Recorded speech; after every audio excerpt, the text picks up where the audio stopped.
उत्तर प्रदेश के एक छोटे से गांव मधुपुरा में एक ईमानदार और मेहनती किसान रामदीन रहता था। उसका जीवन सीधा सादा था। हर दिन सुबह 4 बजे उठता, बैल के साथ खेत में हल चलाता, दोपहर तक काम करता और शाम को थके शरीर से लौटकर घर आता। उसकी जमीन थोड़ी थी और उस पर अनाज उगाकर वह जैसे तैसे अपने परिवार का पालन पोषण करता था। रामदीन को खेती से बहुत प्रेम था। उसके पिता भी किसान थे और उन्होंने ही सिखाया था कि जमीन माँ के समान होती है, जो जितना भरोसा रखोगे उतना ही वो लौटाएगी। अचानक कुछ अलग हुआ। लेकिन जब उसने मिट्टी को हटाकर देखा तो वहां एक पुराना तांबे का घड़ा दबा हुआ था।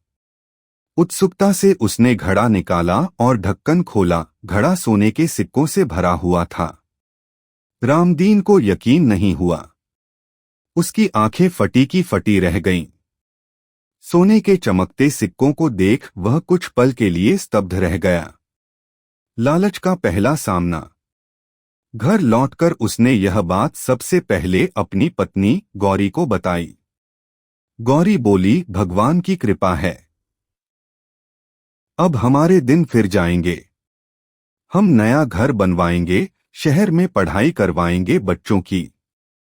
लेकिन रामदीन की आत्मा बेचैन थी। उसने कहा, गौरी, ये धन हमारा नहीं है। न हमने कमाया, न हमें किसी ने दिया।